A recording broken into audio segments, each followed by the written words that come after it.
یہ باتیں کرنے کرانے کی ہیں کہ خود سے کام کر لینا سنت ہے؟ آپ نے 2 منٹ لگائے ہیں اور آپ نے کسی پر روب ڈال کے آپ فارغ ہو گئے۔ اخلاقی رویوں میں سب سے زیادہ ضروری تو دوسرے کا احساس کرنا ہوتا ہے۔ اخلاقی رویوں میں سب سے زیادہ حاجت تو دوسرے کی تکلیف اور شدت کا احساس کرنے کی ہوتی ہے۔ میرے صاحب فرمایا کرتے تھے 10 منٹ کیوں انتظار کراتے ہو لوگوں کو؟ تم نے ممبر پہ کہا تھا میں 2:15 بجے جماعت کراؤں گا، 2:16 کیسے ہوئے؟ تمہیں اس کا پاس ہونا چاہیے تھا، تمہیں خیال ہونا چاہیے تھا کسی شخص کو کسی وجہ سے کوئی تکلیف، کوئی کسی اذیت کا شکار کیوں ہو، کوئی پریشان۔ میں اب تو الحمدللہ آپ اتنی بڑی تعداد میں آ گئے کہ جگہ آپ کے لیے مشکل ہو گئی، ورنہ شروع میں جب میں محافل کا ٹائم دیتا تھا تو میں وقت پہ چلا جاتا تھا۔ اگر کسی سے کہا ہے نا کہ 6 بجے آئیں گے تو 6 بجے چلے گئے، وہ کئی والی گھر والے پوچھتے سن تسی آ بھی گئے ہو، تو میں کہندا سانو تسی ویلے ہیں سمجھ لو۔ ہمارا مزاج نہیں ہے نا جی، بلکہ ایک تقریب میں مجھے دعوت دی گئی تو اس پہ لکھا تھا 6 بجے، تو میں وہاں پہنچا تو میزبان بھی نہیں آئے تھے۔ مجھے بتائیں شادی کا کارڈ سارا خاندان بیٹھ کے لکھتا ہے نا، روانگی برات 1 بجے، 1 بجے جاتی ہے برات، مشترکہ جھوٹ بولا سارے خاندان نے۔ یہ رونے کی بات ہے، ہنسنے کی تھوڑی ہے۔ مسلمان اور جھوٹ بولے، مشترکہ طور پہ کہا یہ جھوٹ ہے۔ محفل ہوگی بعد از نماز عشاء، تو ختم کب ہوگی یہ بھی تو بتائیں۔ آپ نے قوم کو تو ایک شخص کا بتایا تھا کہ فلاں صاحب خطاب کریں گے، یہ مقامی، قومی، عالمی شہرت یافتہ، یہ کہاں سے آ گئے؟ کیوں تکلیف دی گئی؟ بلکہ ہم نے تو منصوبہ بندی کی ہے کہ لوگ ہمارے جلسوں میں نہ آئیں۔ ستائے اتنا ہے، ایک جگہ پہ میں حاضر تھا تو 1:30 بجے مجھے مائک دے رہے تھے، اب تو میں جاتا نہیں ہوں، رات کو چھوڑ دیا ہے۔ 1 بجے رات کو مائک دے رہے ہیں تو نقیب بیچارہ رٹی رٹائی بات کر رہا ہے، کہتا ہے بلا تاخیر۔ میں نے کہا ابھی بھی بلا تاخیر ہے، کر لو تھوڑی تاخیر۔ خدا کے بندو ختم کرو، آدھے گھنٹے میں مسئلے کی سمجھ آ جاتی ہے، ایک پیغام دو، بات ختم ہو گئی۔ اتنا الجھاؤ اور اتنا بات کو کھینچنے کا معنی کیا؟ اپنے رویوں کے اندر۔ میں چلا گیا 6 بجے تو میزبان صاحب بھی نہیں آئے تھے، تو وہ تقریب کب شروع ہوئی؟ 9 بجے۔ تو میں نے ان سے کہا غور سے دیکھ لو کہیں میں تو نہیں الٹا پڑتا رہا، 9 اور میں 6 سمجھتا رہا ہوں۔ یہ چھوڑے ان چیزوں کو، اپنی زندگی میں آپ نظم پیدا نہیں کریں گے تو کوئی کام کیسے کریں گے؟ حضرت حکیم الامت مفتی احمد یار خان صاحب نعیمی رحمۃ اللہ علیہ، مفتی صاحب رحمۃ اللہ علیہ جب جمعے والے دن الحمدللہ کہتے تھے نا تو پورا 1 بجا ہوتا تھا۔ لوگ گھڑی کو کہتے تھے تو غلط ہو سکتی ہے، پر مفتی صاحب پورے ٹائم پہ الحمدللہ کہتے ہیں۔ بلکہ ان کے بارے میں معروف ہے کہ وہاں ایک ذمہ دار تھا، بھینسوں کا دودھ دھوتے ہیں نا دیہاتی لوگ، تو عصر کی اذان سے 5 منٹ پہلے مفتی صاحب مسجد تشریف لے جاتے۔ یہ اخلاق ہے، یہ آپ کا رویہ ہے، یہ آپ کا انداز ہے۔ عصر کی اذان سے 5 منٹ پہلے جاتے تھے، جا کے وضو بنانا پڑے تو سنت ادا کر کے بر وقت نماز میں شامل ہو جائیں۔ تو مفتی صاحب گزر جاتے تو وہ ذمہ دار اپنے بیٹے سے کہتا کہ اب آپ نا بچے کو چھوڑیں بھینس کے نیچے تاکہ ہم بھینسوں کا دودھ دھوئیں۔ تو ایک دن وہ بیٹا کہنے لگا ابا جی ابھی تو یہ سورج کھڑا ہے، عصر کا ٹائم کہاں ہوا ہے؟ تو کہنے لگا تو چھڑ دے کٹا، مفتی صاحب لنگ گئے نہیں، ٹائم ہو گیا ہے۔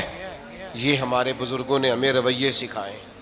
آپ نظم والے ہوں، اخلاق والے ہوں، سچائی والے ہوں، دیانت داری والے ہوں، دوسروں کا خیال رکھیں، کسی کو تکلیف نہ ہو ہماری وجہ سے۔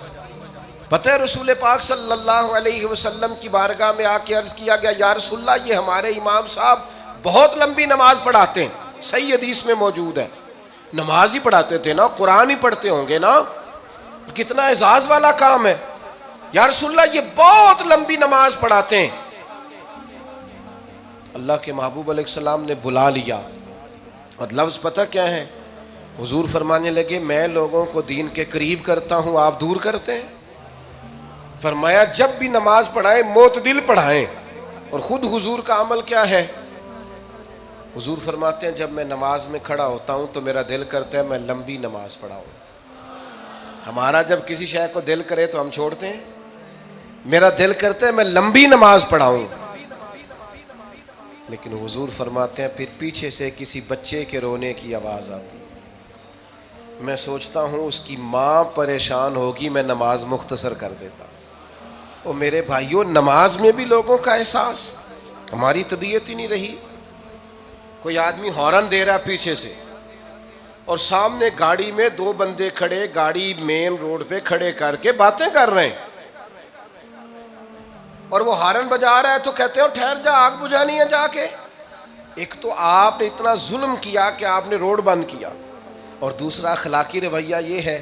اور میرے بھائی یہ بھی بد اخلاقی ہے کہ آپ اپنا موٹر سائیکل مین روڈ پہ کھڑے کر کے دکان پہ چلے جائیں, لوگوں کو تکلیف میں ڈالیں گے.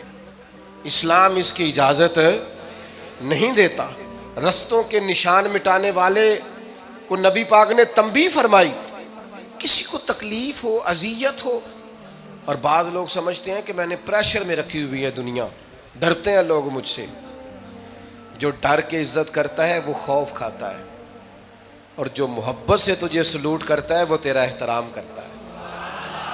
بعض لوگ کسی کے شر سے بچنے کے لیے بھی اسے سلام کرتے ہیں, وہ عزت نہیں ہوتی, وہ عزت نہیں ہوتی کہ یہ تو رٹا ڈال دے گا. اپنے اخلاقی رویے ہمیں اللہ کے محبوب سے سیکھنے, حضور سے خیرات لینی ہے, اخلاق اسما. ہم نے اپنے آپ کو سمجھنا ہے, ہم نے اپنے مزاجوں میں تبدیلی پیدا کرنی ہے, بالخصوص بزرگوں کے معاملے میں, بڑوں کے معاملے میں. جیسے جیسے انسان ضعیف ہوتا جاتا ہے نا, حساس ہوتا جاتا ہے, اسے باتیں تکلیف دینے لگتی ہیں. وہ ایک بوڑھی اماں ایک دفعہ مجھے کہنے لگی کہ آپ میرے بچوں سے کہہ دیں خرچہ پاویں تھوڑا دین کرن, میرے نال بولن صحیح کرن. وہ جب اپنی بیویوں کے سامنے میرے ساتھ تھوڑا والیوم اونچا کر کے بات کرتے ہیں آواز کا, تو مجھے تکلیف ہوتی ہے.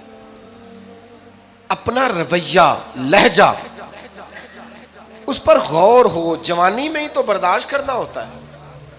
اپنے مزاج کو کبھی بکھرنے اور ٹوٹنے نہ دیں. اور سب سے زیادہ بندے کا پتہ ہی تب چلتا ہے جب کوئی اسے پورا غصہ دلائے, جو پھر کنٹرول کرے, وہی تو کمال آدمی ہوتا ہے. آ کے کہا گیا تھا نا نبی پاک علیہ السلام کو کہ یا رسول اللہ وہ معاذ اللہ ان لفظوں کے ساتھ تانا و تشنیع کرتے ہیں, نقل کفر نہ باشد. تو حضور فرمانے لگے وہ پتہ نہیں کس کی باتیں کرتے ہیں, مجھے تو اللہ نے محمد بنا کے بھیجا, میں تو محمد ہوں, اور محمد ہوتا ہی وہ ہے جس کی تعریفیں ہوں. وہ پتہ نہیں کس کی باتیں کر رہے ہیں, چھوڑو. وہ پتہ نہیں اس کی بات کر رہے ہوں گے جس کا وہ معاذ اللہ نام بگاڑتے ہیں. میرے عزیز, تھوڑا سا برداشت, اور آپ جملوں سے غور کریں, کسی کے لہجے سے غور کریں کہ وہ بندہ کہیں تکلیف میں تو نہیں, آزمائش میں تو نہیں. میں پہلے مختصر تقریر کرنا چاہ رہا تھا, اب آپ لوگوں نے اور مختصر کرا دیا مجھ سے, تو میں بس بات کو سمیٹنے لگا ہوں, آپ غور فرمائیں گے. ایک دن نبی پاک علیہ السلام نے سید عائشہ صدیقہ رضی اللہ تعالیٰ عنہ سے فرمایا.